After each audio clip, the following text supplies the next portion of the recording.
जिंदाबाद जिंदाबाद जिंदाबाद जिंदाबाद जिंदाबाद जिंदाबाद जिंदाबाद जिंदाबाद। राजनीति के लिए बड़े बड़े नेता भी अभिनेता बन सकते हैं। का आंदोलन हुआ, गुवाहाटी में फिल्म फेयर अवार्ड का कार्यक्रम रखा गया था, आपको याद होगा।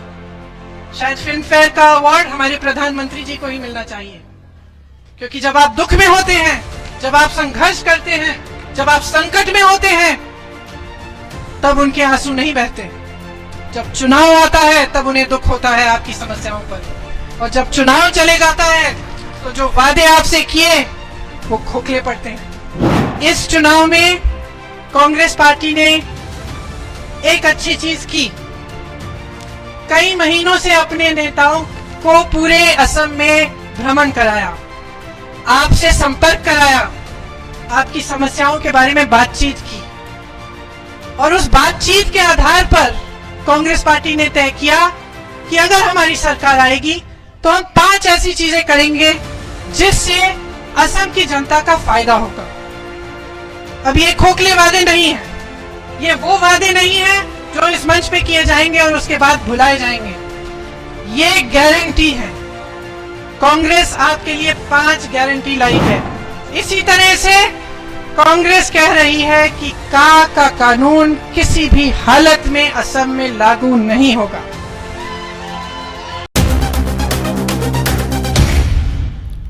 देश की सच्चाई सच छुपने नहीं देंगे। जय असम, जय असम, जय असम। मेरी बहनों और भाइयों, आप इतनी देर से धूप में मेरा इंतजार कर रहे हैं, इसके लिए आपका बहुत बहुत धन्यवाद। श्री जितेंद्र सिंह जी, श्री देवव्रत साइकिया जी, श्री गौरव गोगोई जी, श्रीमती पवित्रा साइकिया जी, मंच पर उपस्थित तमाम कांग्रेस के नेतागण, यूथ कांग्रेस, महिला कांग्रेस, आपके भी सारे नेतागणों को यहाँ पे बहुत बहुत बहुत स्वागत और बहुत धन्यवाद कि आप इस मीटिंग में आज आए हैं। देखिए, जब मैं पहली बार यहाँ प्रचार के लिए आई तो कुछ मेरे मुद्दे दिए गए थे मुझे कि इन मुद्दों पे बात करनी है। तो सबसे पहले ये नारा लिखा था, जॉय आई अखोम। तो मैंने किसी से पूछा इसका मतलब क्या है, और मुझे बताया गया कि इसका मतलब है असम माता की जय। जो हमारी माता है, हमारी धरती है, उसकी जय। यहाँ की ब्रह्मपुत्र नदी की जय, यहाँ के पर्वतों की जय, यहाँ की फसलों की जय, चाय बगानों की जय, यहाँ के घमोसा की जय, तमुल पान की जय, यहाँ के बिहू त्योहार की जय, यहाँ की जनजातियों की जय, खेतों में काम करते हुए किसानों की जय, असम की सभी भाषाओं की जय, सभी महापुरुषों की जय, श्रीमंत शंकर देव जी की जय, सती जयमती हेमचंद्र बरुआ जी, श्रीमंत गोपाल देव जी की धरती की जय, विकास पुरुष श्री हितेश्वर साइकिया जी की जय, और स्वर्गीय तरुण गोगोई जी की जय। हम जब जय कहते हैं तो हम आपकी संस्कृति, आपकी धरती, आपके अस्तित्व, आपकी अस्मिता की जय करते हैं। चाहे कोई भी नेता कहीं से भी आए, वो यहां आकर पहले आपकी संस्कृति के बारे में बात करता है। पिछली बार जब मैं यहां आई, चाय के बागान में जाने का मौका मिला। मैं अपनी बहनों से मिली जो चाय के बागान में मजदूरी करती हैं, चाय के श्रमिक हैं। उनके साथ बैठने का मौका मिला, बातचीत हुई, बहुत चीजें पता चली मुझे पता चला कि अगर एक दिन की दिहाड़ी नहीं मिलती तो एक ना एक सदस्य परिवार में भूखा सोता है। मुझे पता चला कि कई सालों से उनकी उम्मीद रही है कि उनकी दिहाड़ी बढ़े, लेकिन आज तक बढ़ी नहीं है, और अगर बढ़ी तो सिर्फ चुनाव से थोड़े दिनों पहले एक कम मात्रा में बढ़ी।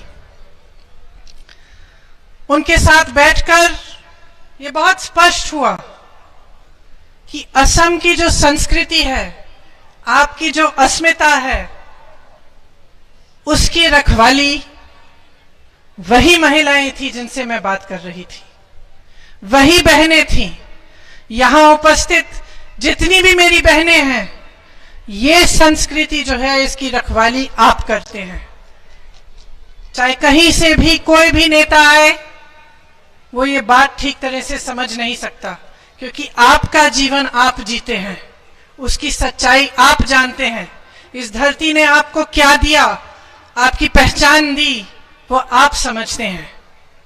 मैं जब वापस घर गई, बताया गया कि फिर से असम आना है चुनाव प्रचार के लिए, तो मैंने सोचा कि मैं देखती हूं कि दूसरी पार्टी के नेता क्या कह रहे हैं, क्योंकि चुनाव है, जानना बहुत जरूरी है कि वो कौन से मुद्दे उठाते हैं। कल मैंने प्रधानमंत्री जी का भाषण देखा, और उस भाषण में प्रधानमंत्री जी ने बहुत गंभीरता के साथ दुख भरी आंखों से कहा कि असम की जनता, आपसे मैं कुछ बात करना चाहता हूं, मेरा दिल बहुत दुखी है। तो मैंने सोचा न जाने क्या बात करने जा रहे हैं, क्या कहेंगे। हो सकता है कि कोई बड़ी विकास की बात हो, या कुछ ऐसी चीज हो गई हो जिससे असम की जनता को दुख है। तो प्रधानमंत्री जी कह रहे हैं कि उन्हें भी दुख है। आगे बोले तो मैं हैरान हो गई।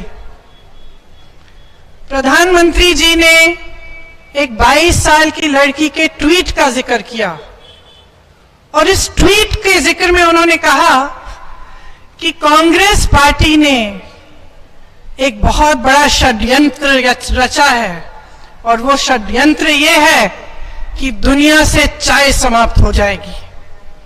अब आप मुझे बताइए, इस दुनिया से चाय कभी कोई समाप्त कर सकता है? चाय ने तो सबसे बड़े बड़े साम्राज्यों को भी गुलाम बना दिया। आज आप इंग्लैंड जाते हैं तो वहां भी चाय मिलती है पीने के लिए। क्या कांग्रेस पार्टी ऐसी साजिश रच सकती थी? फिर प्रधानमंत्री जी ने एक और चीज बोली। उन्होंने कहा कि कांग्रेस पार्टी की सोशल मीडिया में 2 गलत फोटो लगी और उससे उन्हें बहुत दुख हुआ। मेरे मन में ये बात आई कि ये प्रधानमंत्री जी, जिनको 2 गलत फोटो, एक गलत ट्वीट से इतना दुख हो रहा है, जब यहां पे बाढ़ आई तो उनको दुख क्यों नहीं हुआ? तब वो आपके सामने आकर अपना दुख उन्होंने व्यक्त क्यों नहीं किया? जब यहां पे का आंदोलन हुआ, जब असम जल रहा था, तब उनको दुख क्यों नहीं हुआ? क्या वो चाय के बगानों में गए हैं? क्या मेरी बहनों से मिले हैं? मेरी बहनों के हाथ देखे हैं उन्होंने, जिनकी उंगलियां घिसी हुई हैं, सख्त हो चुकी हैं, जिनके छाले पड़ते हैं क्योंकि हर रोज घंटों के लिए चाय की पत्तियां चुनती हैं। क्या उन्होंने देखा है? क्या उनको तब दुख नहीं हुआ जब आपकी दिहाड़ी बढ़ाई नहीं गई, जब उन्होंने खोखले वादे किए, जब पिछले चुनाव में यहां आकर कहा कि 350 रुपए की आपको दिहाड़ी देंगे? क्या 5 सालों में उनको दुख नहीं हुआ कि वो दिहाड़ी नहीं बढ़ी? क्या उनको इस बात पर दुख नहीं है कि आपके बच्चों को भूखा सोना पड़ता है क्योंकि आपको सही ढंग की दिहाड़ी नहीं मिल रही है? तो देखिए, राजनीति के लिए बड़े बड़े नेता भी अभिनेता बन सकते हैं। का आंदोलन हुआ, गुवाहाटी में फिल्म फेयर अवार्ड का कार्यक्रम रखा गया था, आपको याद होगा।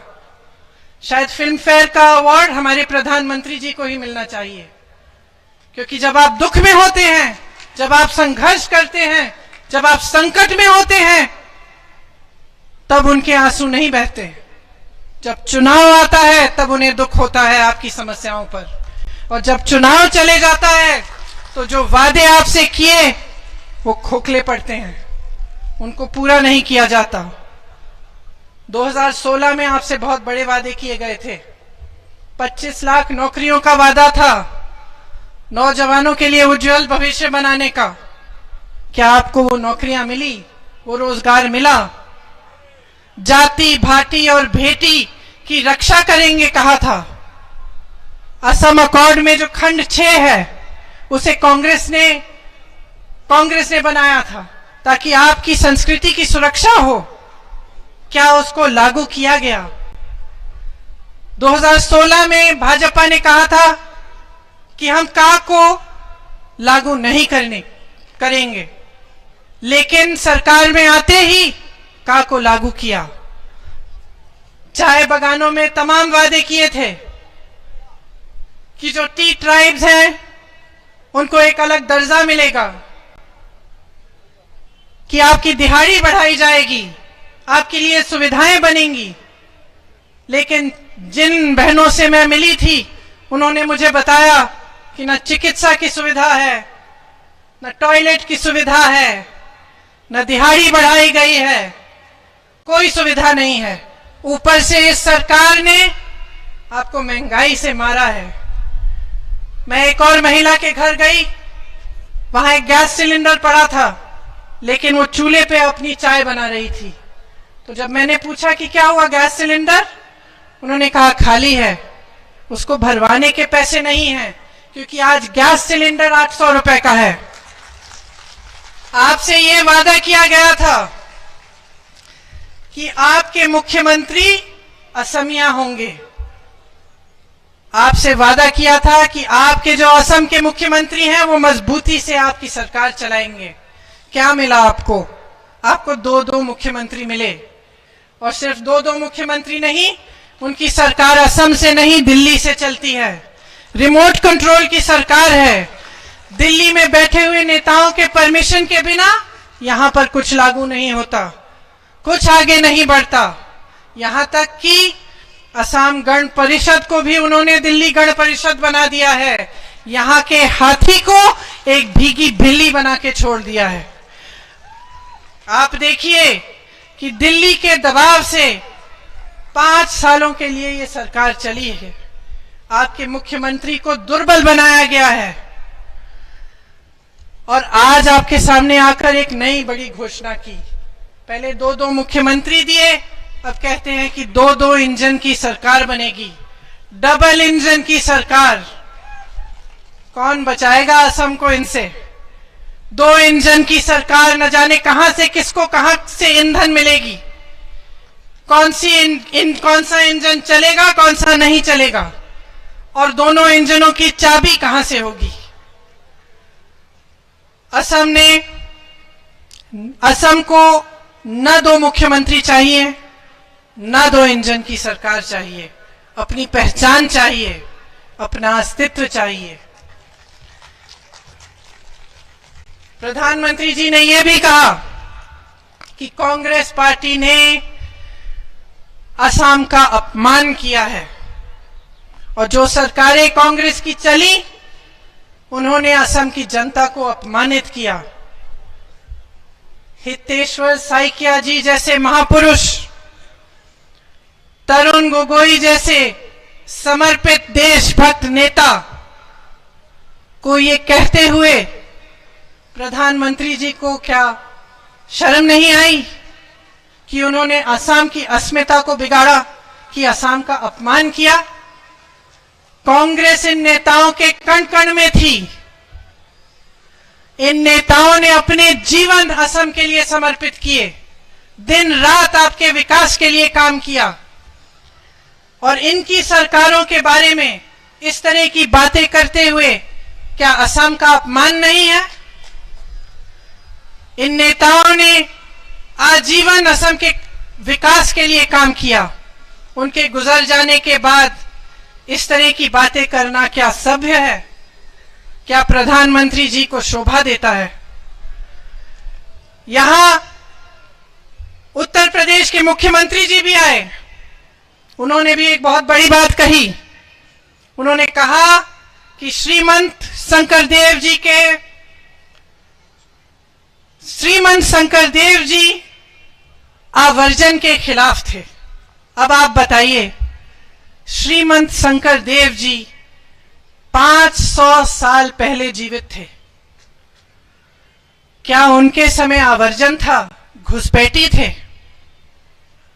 तो इस तरह की चीजें क्या दिखाती हैं कि ये नेता यहां आते हैं, चुनाव के समय आपकी संस्कृति, आपकी अस्मिता की बात करते हैं, यहां से चले जाते हैं, आपकी संस्कृति को भूल जाते हैं, उसको ना समझते हैं, ना समझना चाहते हैं, आपकी समस्याओं को भूल जाते हैं और पीछे मुड़कर नहीं देखते। नहीं तो 5 सालों में आपकी इतनी समस्याएं हुई हैं, ये लोग क्यों नहीं आए, यहां आकर आपसे बात क्यों नहीं की? बल्कि अपने नाम पर बड़े बड़े स्टेडियम इन्होंने बनाए।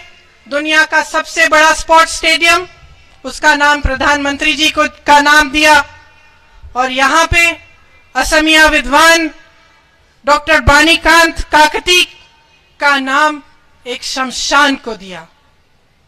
तो आप सोच सकते हैं कि कौन आपकी संस्कृति का अपमान कर रहा है और किसने आपकी संस्कृति की लड़ाई लड़ी है।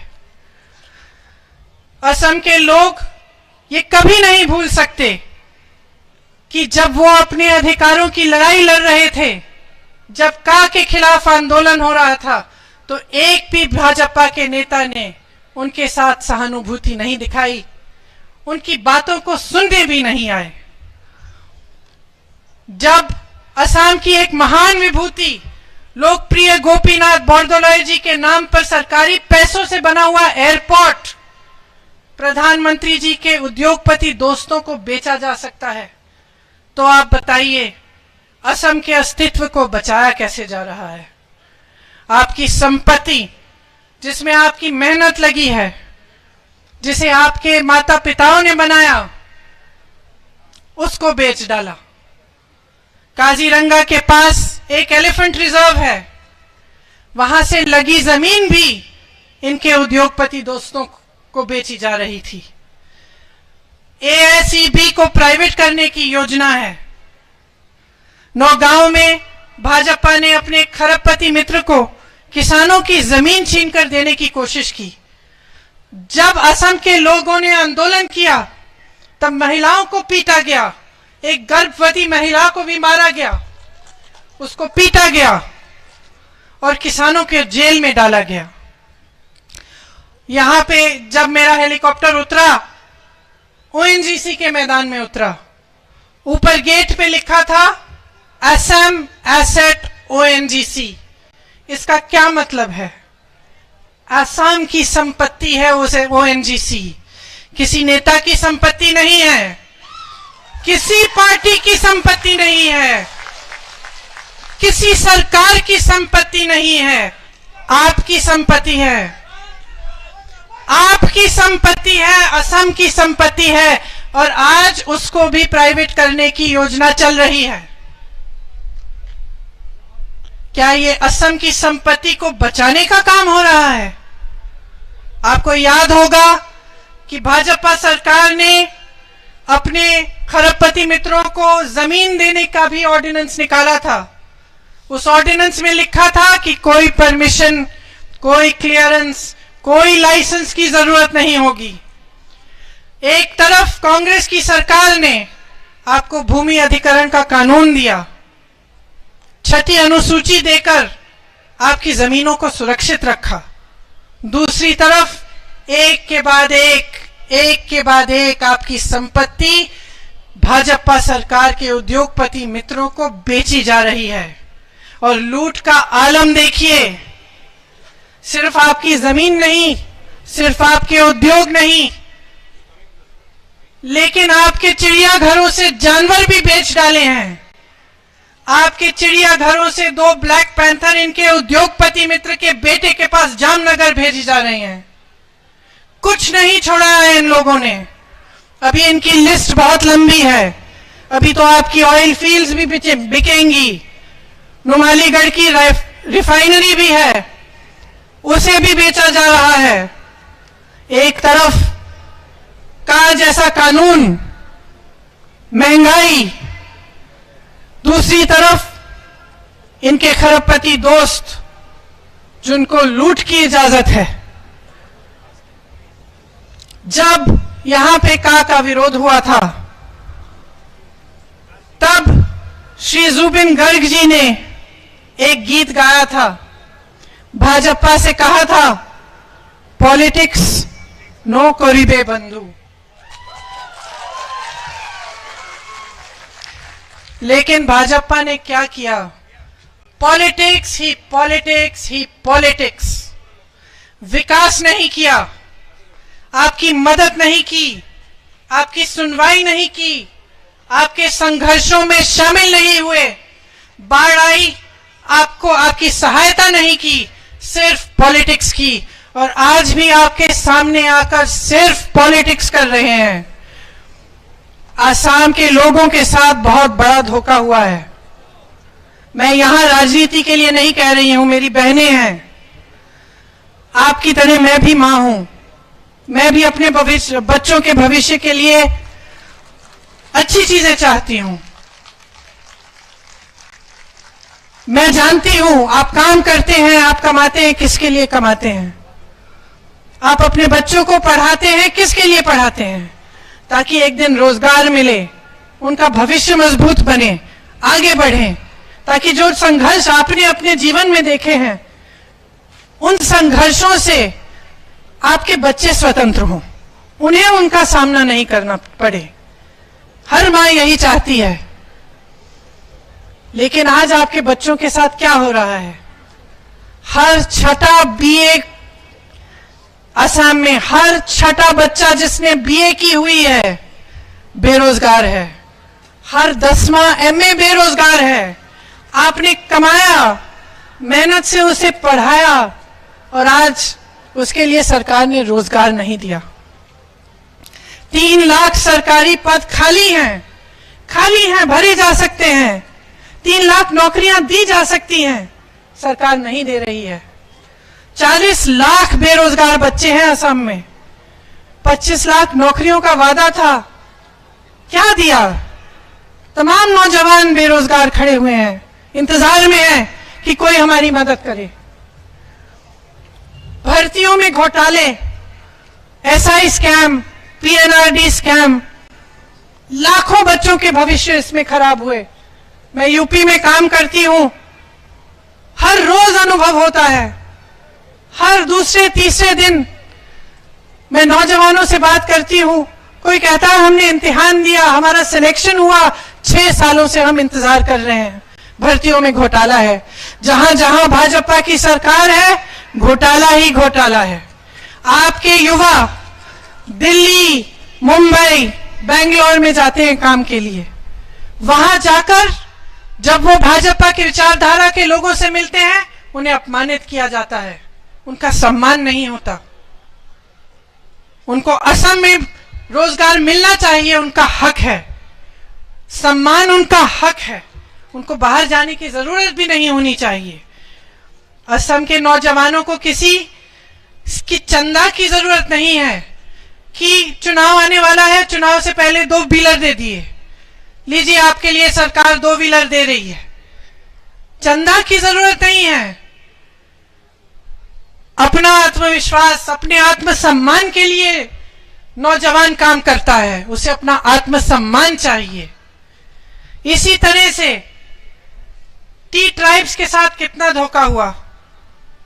दिहाड़ी तो छोड़िए, जमीन के पट्टे का वादा किया था, जमीन के पट्टे मिले? ट्राइब का दर्जा मिला? नहीं मिला। चुनाव के बाद कोई आया आपसे पूछने, आपकी स्थिति है जो है, किसी को समझ में भी आई? अगर आते, समझते, और शायद उनके दिल में कुछ आपके लिए दया होती, लेकिन 5 सालों में कुछ नहीं किया।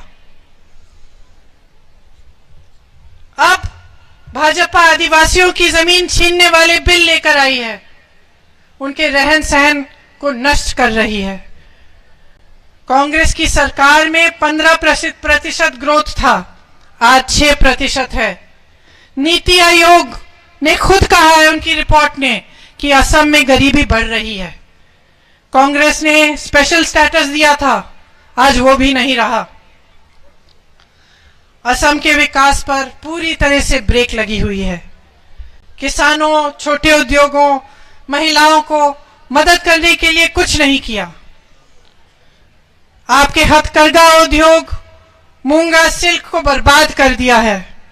असम में घमोसा भी गुजरात से आ रहा है, ये घमोसा भी आपके यहां नहीं बन रहा है। आज पेट्रोल, डीजल, रसोई गैस, खाने का सामान, सबका दाम बढ़ गया है। छोटे छोटे बच्चों के लिए खाने को नहीं है, गैस सिलेंडर खाली पड़े हैं। आपके अपने बच्चों के लिए जो सपने हैं वो कैसे पूरे होंगे?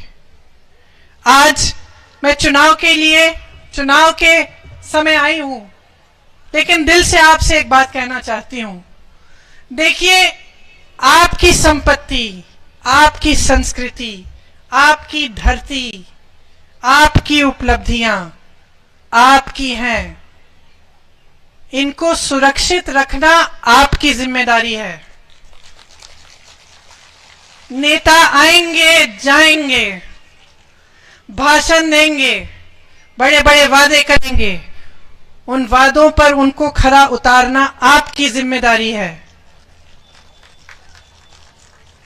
इस चुनाव में कांग्रेस पार्टी ने एक अच्छी चीज की, कई महीनों से अपने नेताओं को पूरे असम में भ्रमण कराया, आपसे संपर्क कराया, आपकी समस्याओं के बारे में बातचीत की, और उस बातचीत के आधार पर कांग्रेस पार्टी ने तय किया कि अगर हमारी सरकार आएगी तो हम 5 ऐसी चीजें करेंगे जिससे असम की जनता का फायदा होगा।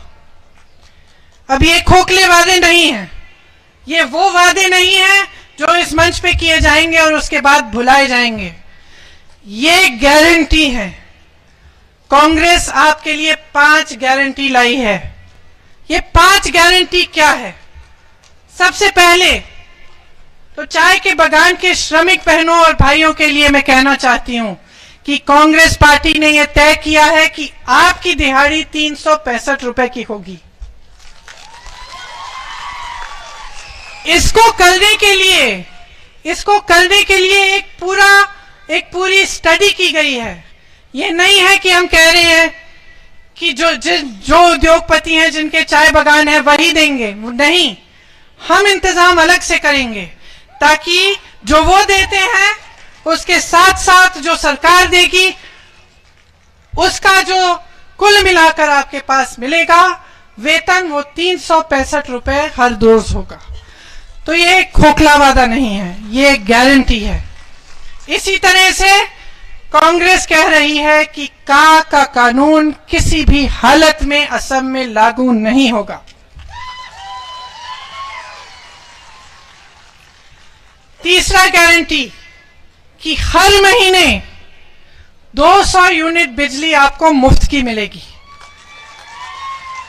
इसका मतलब है कि आपको कम से कम 1200 रुपए की बचत एक महीने में आपकी हो जाएगी। चौथा गारंटी कि 5 सालों में 5 लाख नौकरियां सरकार दिलवाएगी। हम 25 लाख नहीं कह रहे हैं, हम वो कह रहे हैं जो हम कर पाएंगे। हम भी यहां पे खड़े होकर बड़े बड़े आंकड़े दे सकते थे आपको, हम भी कह सकते थे 25 लाख 30 लाख की नौकरियां देंगे। हम सच कह रहे हैं, जो हम कर सकते हैं वही कह रहे हैं। और आखिरी गारंटी, मेरी बहनें ध्यान से सुने, समाज का बोझ आप उठाती हैं, चाहे आप गृहस्थ हो, चाहे आप नौकरी करती हो, चाहे मजदूरी करती हो। लेकिन जो गृहस्थ महिला होती है उसकी समाज में ना पहचान होती है और न सरकार ने पहले उसे पहचाना है। वो दिन रात उतनी ही मेहनत करती है जितनी वो महिला करती है जो बाहर जाके मजदूरी करती है, जितनी वो महिला करती है जो उद्योग में काम करती है। उतनी ही मेहनत घर में जो गृहस्थ महिला है वो करती है। तो मैं अपनी बहनों के लिए खास कहना चाहती हूं कि ये जो 5वीं गारंटी है आपकी मेहनत की पहचान है। आपके सम्मान के लिए आपके खातों में हर महीने 2000 रुपए की डायरेक्ट ट्रांसफर डालने का कांग्रेस पार्टी की 5वीं गारंटी है। तो कांग्रेस पार्टी कह रही है कि हम आपकी संस्कृति को बचाने के लिए, आपकी सुरक्षा के लिए, आपके भविष्य को मजबूत करने के लिए काम करेंगे। जिस तरह से हमने पहले किया, हमारी सरकारों ने यहाँ का विकास कराया, आपकी समस्याओं को समझते हुए आपके उत्थान के लिए काम किया, उस तरह हमें करने का मौका दीजिए। तो मैं खास तौर से आपसे कहने आई हूं कि इस चुनाव में आप ये देखिए कि आप किसको वोट दे रहे हैं। आप एक ऐसी राजनीति को वोट दीजिए जो आपके भविष्य को मजबूत बनाए। तो यही कहते हुए मैं आपको बहुत धन्यवाद देना चाहती हूं। चुनाव के दिन जब आप वोट डालने जाएंगे तो मेरी बातों को जरूर याद रखिए, जरूर मन में रखिए। ये वोट आपके लिए है, आपके बच्चों के भविष्य के लिए है, आपकी मजबूती के लिए है। जय हिंद, जय हिंद।